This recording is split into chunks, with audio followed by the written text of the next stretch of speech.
HOA Karens smashed neighborhood light, fined $110,000 and had to replace it. The street lamp flickered one last time before it died, plunging the cul-de-sac into a dim, uneasy twilight. Karen stood over the wreckage, her chest heaving, the baseball bat still gripped tightly in her hands. She'd done it. She'd smashed the ugly, overpriced light the HOA had installed. And for a fleeting moment, she felt like a hero. Karen had moved into Willow Creek 6 months ago, drawn by the pristine lawns and promises of a perfect community. But perfection, she quickly learned, came with rules. Too many rules. The HOA dictated everything: mailbox colors, lawn heights, even the exact shade of beige for front doors. Karen, with her sharp tongue and sharper opinions, clashed with the board from day one. She called their meetings tyrannical tea parties and their fees extortion. But the street lamp, that was her breaking point. The $10,000 antique-inspired lamp, funded by homeowner dues, was, in her words, a gaudy waste of money. She'd ranted about it at every meeting, her voice rising over murmurs of agreement and dissent, until the board president, a soft-spoken retiree named Helen, had politely asked her to respect the community's decision. Respect Karen didn't do respect. She did action. And tonight, action meant taking a bat to that eyesore of a lamp. The first swing had felt glorious, the crack of metal against glass, the satisfying shatter. Neighbors spilled out of their homes, drawn by the noise, phones lit up, recording her triumph. Karen didn't care. Let them watch. She was making a point. But points, as Karen would soon learn, come with consequences. The trouble started small, as it often does. Karen's complaints about the lamp weren't unique.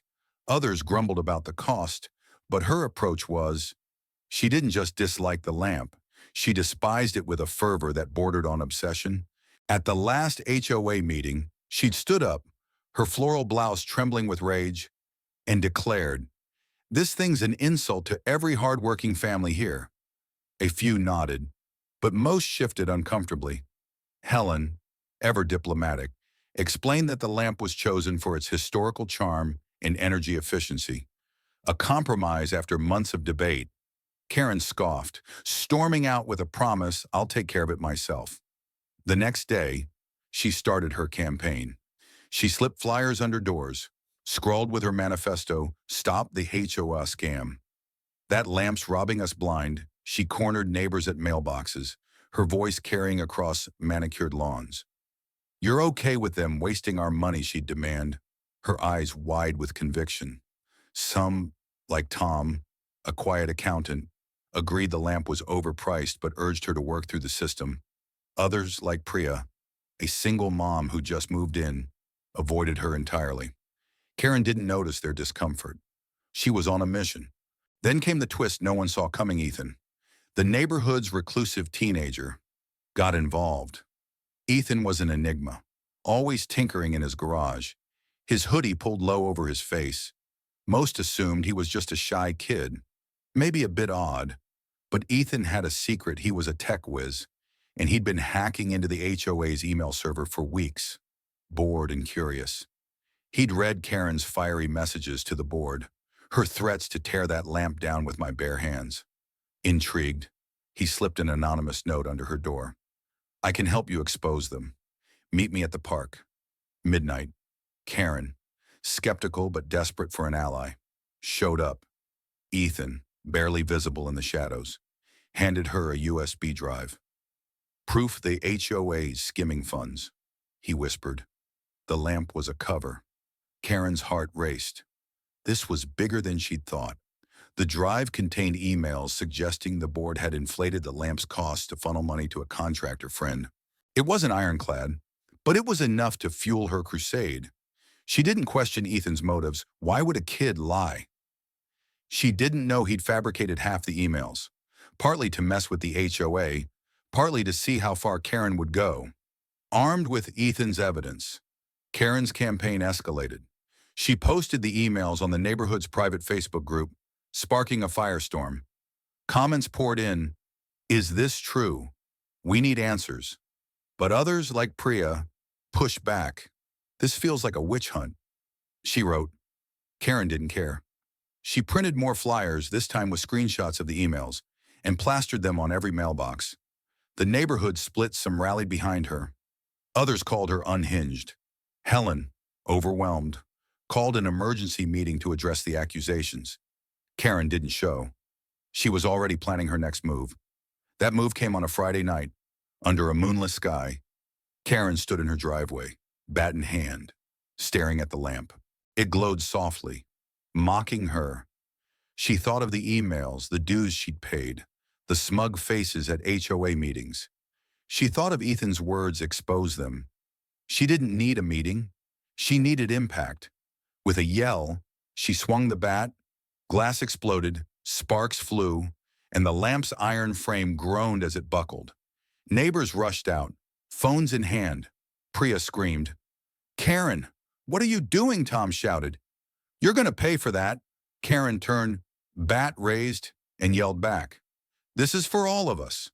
The aftermath was chaos. The lamp, a $10,000 centerpiece of Willow Creek's charm, was reduced to twisted metal and shattered glass. The damage wasn't just cosmetic, the lamp's wiring shorted, knocking out power to half the street. Porch lights flickered out, air conditioners died, and one elderly resident, Mrs. Carter, was left without her medical equipment for hours until a neighbor rigged a generator. Karen's act of defiance had plunged the neighborhood into darkness, and her heroic stand was now a public safety hazard. The HOA didn't hesitate. By morning, they'd filed a police report and a civil suit against Karen for vandalism and damages. The board's lawyer, a sharp woman named Miss Delgado, calculated the cost: $10,000 for the lamp, $50,000 for electrical repairs, and $50,000 in punitive damages for endangering the community.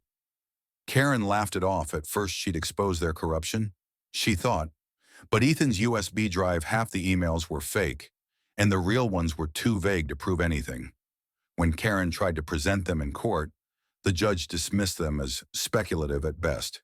Ethan, meanwhile, vanished from the narrative, his prank complete, leaving Karen to face the fallout alone. The trial was a spectacle. Neighbors packed the courtroom, some to support Karen, others to condemn her. Priya testified about the night her daughter couldn't sleep because of the power outage, her voice breaking as she described the fear in her child's eyes. Mrs.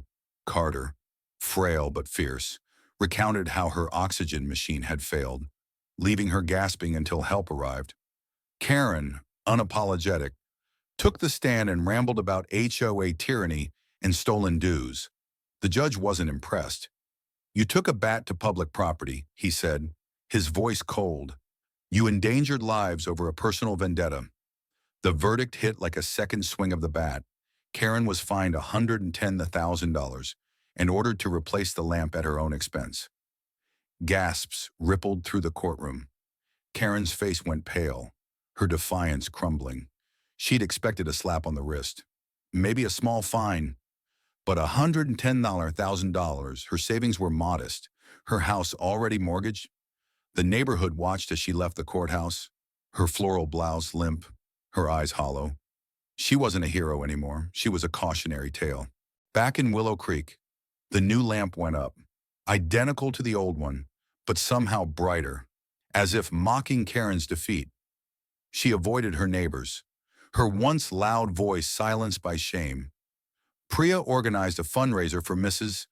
Carter's medical bills, and the community rallied, their unity a stark contrast to Karen's isolation.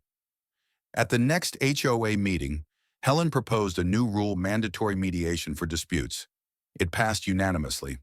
Karen didn't attend. She was too busy selling her car to cover the fine. Months later, a wooden sign appeared near the lamp, a community project to mark the neighborhood's resilience.